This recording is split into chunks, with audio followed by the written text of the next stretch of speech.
Kathleen Folbigg was dubbed Australia's worst female serial killer. Convicted of murdering her 3 children as well as the manslaughter of her firstborn. Kathleen Folbigg could soon walk free.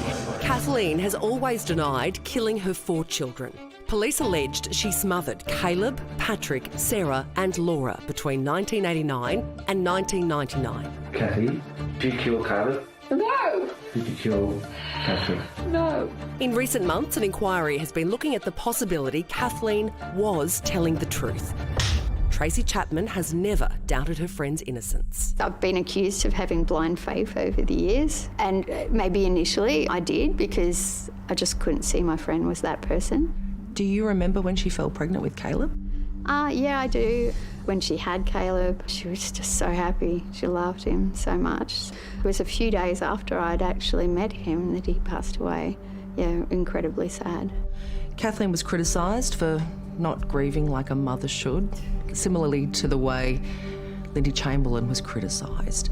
How did she express her grief to you? There's been real moments of grief, but Kath's a very private person. You can't blame someone for the way they do or don't grieve. She's not the cold-blooded person that people see her or want to see her as. For the past 20 years, Tracy has stood by her childhood friend. They talk every day. It's so noisy. Like, you talk to her on the phone and there's just constant chatter and screaming. Does she ever fear for her safety in prison? Many times. She spent probably, I think it was 5 or 6 years in solitary. They've exchanged a huge number of letters over the years. The ages that they would have been kills me. Hurts like hell. All of my angels would have been adults by now, off on their own paths. She reflects a lot on her children and the love of her children and her family life, you know, talking about just everyday prison life because it's so different, like surreal. Well, today I scrubbed and cleaned my cell and was told I had to have a cellmate. It had to happen sooner or later, I guess. Rani Rego was just a primary school student when Kathleen was jailed. Now she's one of the lawyers fighting to have her freed. She suffers every day from the loss of her children, and our state has done the unimaginable to her. They have locked her away when we should have put our arms around her and helped her through her grief. They had no forensic evidence that she'd hurt any of the children. There was not one sign of smothering on 4 children.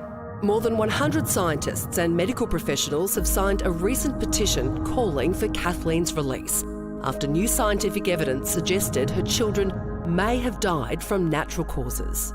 Kathleen had a cardiac mutation and passed it on to Sarah and Laura.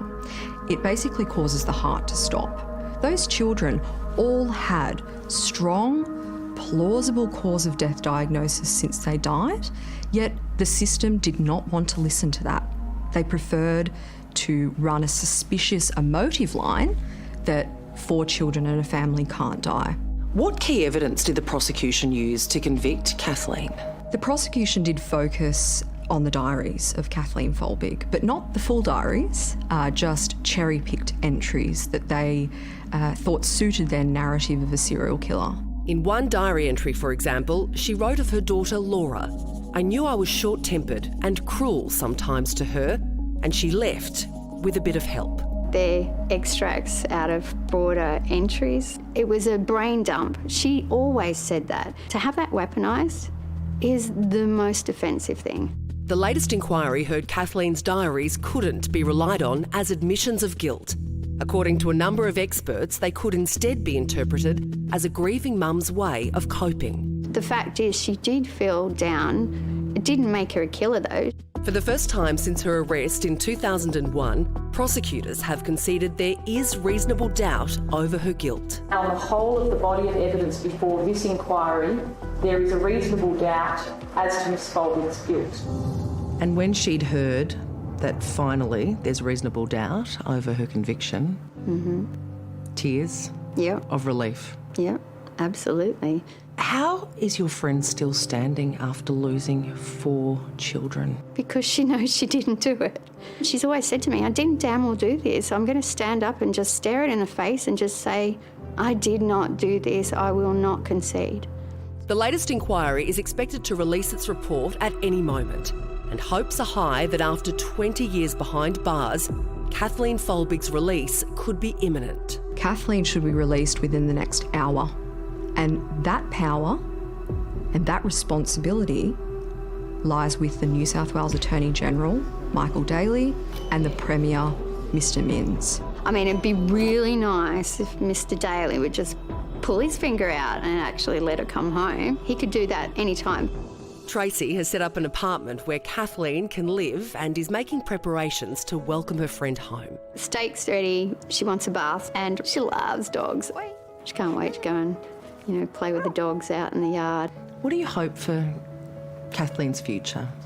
I hope we can all say sorry. That'd be really nice. She wants her moments to not have been in vain. She wants that 20 years to have meant something.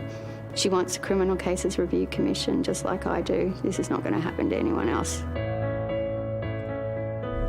And in a statement to the project, the New South Wales Attorney General said the recommendations of the inquirer will be considered as quickly as practicable once delivered.